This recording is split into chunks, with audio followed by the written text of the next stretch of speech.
Assalamualaikum warahmatullahi wabarakatuh. Di sini saya akan menjelaskan tentang functional testing dan juga non functional testing. Nama saya Muhammad Arifin, NIM 184172018. Oke. Apa itu functional testing? Fungsional testing adalah menguji fungsionalitas dari perangkat lunak atau aplikasi yang diuji. Jadi, fungsionalis testing ini menguji perilaku perangkat lunak yang diuji. Tidak hanya itu, untuk menguji aplikasi, fungsional testing harus memerlukan berdasarkan kebutuhan klien. Maka, fungsionalis testing ini memerlukan suatu dokumen yang disebut spesifikasi perangkat lunak atau spesifikasi kebutuhan digunakan sebagai panduan. Selain itu, fungsionalis testing ini juga menggunakan teknik pengujian menggunakan black box. Jadi pengujian black box itu sendiri adalah pengujian yang dilakukan secara manual. Jadi nggak menggunakan aplikasi atau apapun, tapi diuji secara manual, dan keefektivitasannya dalam menemukan suatu bug itu sangat tinggi. Kita lanjut ke jenis fungsional testing. Fungsional testing itu terbagi menjadi beberapa. Yang pertama adalah smoke testing atau pengujian asap. Jenis pengujian ini dilakukan saat sebelum pengujian sistem yang sebenarnya berjalan. Jadi gunanya itu untuk memeriksa apakah fungsionalitas kritis itu berfungsi dengan baik untuk melakukan pengujian ekstensif lebih lanjut.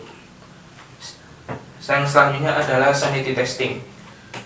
Sanity testing itu pengujian sanitas yang merupakan pengujian di mana fungsionalitas tertentu atau bug diperbaiki dan diuji untuk memeriksa apakah fungsionalitas berfungsi baik, dan juga melihat dari apakah ada masalah atau tidak dalam perubahan waktu pengujian tersebut.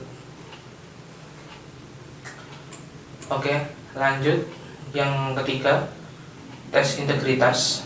Jadi tes integritas itu dilakukan ketika dua atau lebih fungsi komponen perangkat lunak diintegrasikan maksud saya untuk membentuk suatu sistem. Jadi pada dasarnya itu cuma untuk memeriksa fungsi perangkat lunak pada komponen tersebut digabungkan sehingga bekerja sebagai satu unit. Yang keempat, pengujian regresi. Pengujian regresi menerima pembuatan perangkat lunak. Pengujian yang dilakukan dengan menerima perangkat lunak. Setelah menerima perangkat lunak tersebut, memperbaiki bug yang ditemukan pada perangkat lunak tersebut dan melakukan pengujian putaran awal. Jadi gunanya itu untuk memverifikasi apakah bug tersebut sudah diperbaiki dan juga memeriksa apakah seluruh perangkat lunak berfungsi baik dengan perubahan pada saat melakukan perbaikan bug tersebut. Dilanjut ke bagian kelima, pengujian lokalisasi.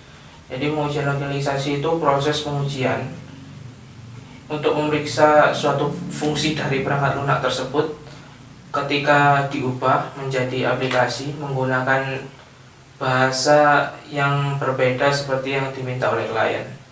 Jadi bahasa saat pada aplikasi tersebut itu berbeda-beda. Jadi kadang ada yang mungkin kliennya dari Inggris atau kliennya dari Cina, maka kita harus menyesuaikan bahasanya sesuai permintaan dari klien tersebut. Agar nantinya tidak asal sembarangan dalam pembuatan aplikasinya itu. Pengujian penerimaan pengguna. Pengujian penerima pengguna ini adalah di mana aplikasi tersebut diuji berdasarkan dari kenyamanan saat menggunakan aplikasi tersebut. Apakah sudah diterima oleh pengguna? Tapi kalau belum diterima, maka pengujian ini bisa dinyatakan gagal karena tidak mempertimbangkan apa yang diminta oleh pengguna. Jadi maksudnya kayak, waktu seorang pengguna atau user ini memakai aplikasi ini atau software ini, dia tidak nyaman, ada kesanggaran kayak, ini seharusnya seperti ini, seharusnya seperti ini, tapi tidak sesuai dengan apa yang diharapkan, dan juga penggunaannya juga tidak nyaman, maka ini membuat pengujiannya gagal. Dan faktor utama adalah kemudahan dalam penggunaannya itu tersebut, karena beberapa user atau pengguna tidak semuanya paham atau tidak semuanya langsung mengerti dengan aplikasi ini, seperti maksudnya cara menjalankannya, cara dalam menggunakan sehari-harinya, maka diperlukan yang namanya tutorial. Contohnya seperti dalam sebuah game mestinya harus ada yang namanya tutorial saat menjalankan suatu game. Jadi saat kita melakukan game start, kita harus paham gimana cara menjalankan game ini, cara bertarungnya, atau mungkin cara bermainnya, atau fungsi-fungsi yang ada pada fitur-fitur yang ada di game tersebut, kita harus paham. Lalu bagaimana cara user untuk paham? Maka ditambahkan dengan tutorial awal saat bermain game tersebut. Oke, lanjut ke nomor yang selanjutnya. Kita masuk ke non-functional testing.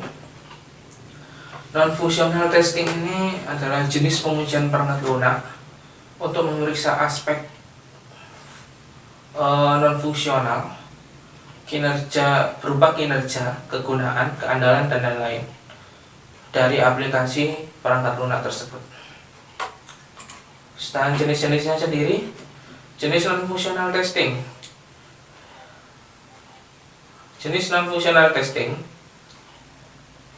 adalah pengujian berupa pengujian kinerja. Yang pertama adalah pengujian kinerja. Pengujian kinerja sendiri dibagi menjadi berapa? Yang pertama adalah pengujian beban. Sebuah aplikasi, dalam pengujian beban, sebuah aplikasi diharapkan bisa menangani beban kerja tertentu yang waktu saat diuji, apakah waktu responnya itu dalam lingkungan nyata itu sesuai menggambarkan dengan beban kerja yang tertentu atau tidak. Yang kedua adalah uji stres. Maksudnya dalam uji stres itu aplikasi akan diberikan tekanan dengan beban kerja. Maksudnya kayak saat dia menjalankan fitur ini, dia akan dipaksa untuk menjalankan fitur yang satunya dan juga menjalankan fitur yang lain, dilakukan secara bersamaan. Apakah aplikasi ini efisien atau malah sebaliknya saat menangani user yang menggunakan banyak fitur secara langsung, secara bersamaan. Yang ketiga, pengujian volume. Dalam pengujian volume, kemampuan aplikasi menangani data dalam volume itu diuji dengan menyediakan lingkungan real time. Maksudnya menyediakan lingkungan real time itu dia diuji secara langsung, secara real time, dan di waktu yang langsung itu dia akan diuji apakah dalam menjalankannya terdapat kondisi buruk atau ada kendala saat menjalankannya, atau mungkin dalam beberapa perangkat berbeda-beda. Contoh kayak aplikasi, mungkin waktu dipasang aplikasi itu di laptop yang biasa saja dia tidak berjalan, tapi waktu dipasang pada komputer yang speknya lebih tinggi dia berjalan. Itu maka akan terdapat kendala-kendalanya tersebut. Yang terakhir adalah pengujian ketahanan. Jadi dalam pengujian ketahanan itu daya tahan dari perangkat lunak tersebut diuji. Jadi daya tahan waktu perangkat lunak itu diuji, apakah dia sanggup atau tidak, dan juga pastinya akan diberikan beban-beban tertentu secara berulang dan konsisten sehingga akan diskalakan sesuai dengan polanya tersebut. Dan juga memeriksa daya tahan perangkat lunak itu termasuk dengan beban kerja yang konsisten. Jadi dia waktu dikasih beban kerja yang seperti ini secara terus-menerus tiap hari dan hari kemudian tetap konsisten, tetap seimbang, dan tetap berjalan. Jenis non-functional testing. Jadi jenis non-functional testing yang lain adalah pengujian kegunaan. Dalam pengujian penggunaan ini adalah jenis pengujian yang dilakukan antar muka pengguna untuk kemudahan pengguna dan melihat seberapa ramah pengguna itu. Yang selanjutnya adalah pengujian keamanan. Pengujian keamanan adalah untuk memeriksa seberapa aman perangkat lunak terkait data melalui jaringan dari serangan jahat. Jadi maksudnya kayak semua kita lihat Facebook, kita menguji Facebook, apakah keamanannya sudah termasuk bagus, apakah dia tidak bisa disadap, apakah dia tidak bisa dilakukan dihack oleh orang-orang seperti hacker-hacker tersebut, apakah saat dia dijalankan tidak akan terjadi sesuatu hal-hal yang buruk seperti hacker atau mungkin virus-virus yang masuk secara tidak tapi lebih keamanan itu adalah lebih ke privasinya sendiri. Oke, perbedaannya dari rangkumannya, perbedaannya sendiri non-functional testing dan juga functional testing. Di bagian kiri merupakan bagian dari functional testing, sedangkan di bagian kanan merupakan non-functional testing. Jadi seperti yang kita lihat, menguji apa yang dilakukan produk itu adalah fungsi dari functional testing, dan juga memeriksa operasi dan juga tindakan aplikasi. Sedangkan untuk non-fungsional, dia lebih ke memeriksa perilaku aplikasinya saja. Yang kedua, untuk functional testing, pengujian fungsional dilakukan berdasarkan kebutuhan bisnis. Jadi ini pengujian lebih ke bagian bisnis. Sedangkan untuk non-fungsional, pengujian itu dilakukan berdasarkan harapan pelanggan. Jadi perbedaannya di sini adalah kalau kebutuhan bisnis, jadi dia menyesuaikan dengan apa yang sekiranya menguntungkan saat pembuatan aplikasi tersebut. Jadi kayak lebih menghemat bagaimana kita bisa membuat aplikasi dengan kebutuhan yang sederhana tapi hasilnya maksimal. Itu adalah functional testing. Sedangkan untuk non-functional testing, dia itu menyesuaikan dengan harapan dari kliennya itu tersebut. Jadi kalau semuanya pelanggan atau kliennya ini belum sesuai dengan kemauan saya dan juga tidak seperti ini seharusnya, maka si developer akan menyesuaikan dengan harapan pelanggannya dengan melakukan non-functional testing tersebut agar sesuai, walaupun nanti harganya bisa hampir lebih mahal daripada harga yang sesuai dengan kebutuhan bisnis tersebut. Yang ketiga adalah menguji apakah hasil aktual berfungsi sesuai dengan hasil yang diharapkan. Jadi mengujinya itu hasilnya itu sesuai yang diharapkan. Maksudnya sesuai yang diharapkan adalah seperti yang saya katakan tadi, kebutuhannya yang bahan yang diperlukan murah, atau lebih tepatnya kayak sedikit yang diperlukan tapi hasilnya maksimal, seperti itu. Sedangkan yang untuk non-fungsional, ia memeriksa waktu respon dan kecepatan perangkat lunak dan kondisi tertentu. Jadi dia itu benar-benar memeriksa, maksudnya kayak lebih teliti ketimbang pengujian functional testing. Jadi dia harus benar-benar mencatat setiap keadaan. Semua saya menggunakan fitur ini. Berapakah respon waktunya? 0 detik, berapa detik, 0,1 detik, 0,2 detik. Jadi dia harus dicatat agar tahu waktu responnya itu seperti apa. Dan juga harus menyesuaikan dengan perangkat lunak. Perangkat lunak tersebut harus menyesuaikan setiap dengan perangkat keras yang lain waktu. Maksudnya kayak aplikasi itu dipasang pada laptop ini dan satunya dipasang pada laptop itu. Apakah terdapat perbedaan dalam responnya? Responnya apakah lebih lelet atau lebih cepat atau perbandingannya sama? Itu harus lebih diperhatikan. Yang keempat, dilakukan secara manual. Maksudnya dilakukan secara manual seperti black box tadi, kotak hitam.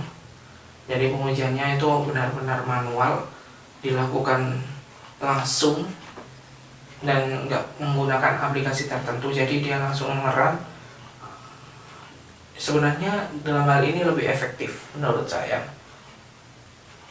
Lanjut, lebih mungkin untuk menguji menggunakan alat otomatis. Jadi non fungsional lebih menguji suatu aplikasi atau perangkat lunak tersebut menggunakan aplikasi, berbeda dengan black box yang pada fungsional testing. Jadi fungsional testing secara manual, non fungsional menggunakan aplikasi tertentu. Jadi pasti ada aplikasi tertentu sendiri untuk melakukannya. Dilanjutkan, sebenarnya untuk contoh alatnya sendiri non fungsional itu ada load runner, Gmeter. Itu adalah contoh-contohnya yang bisa digunakan pada non fungsional testing. Lanjut, yang terakhir, menguji sesuai kebutuhan pelanggan. Jadi sesuai yang saya katakan tadi, sesuai kebutuhan bisnis. Jadi dia semua kayak seperti ini. Saya punya budget katakanlah 100 juta. Maka dengan 100 juta ini saya harus bisa menghasilkan lebih dari kebutuhan budget yang saya punya itu tadi.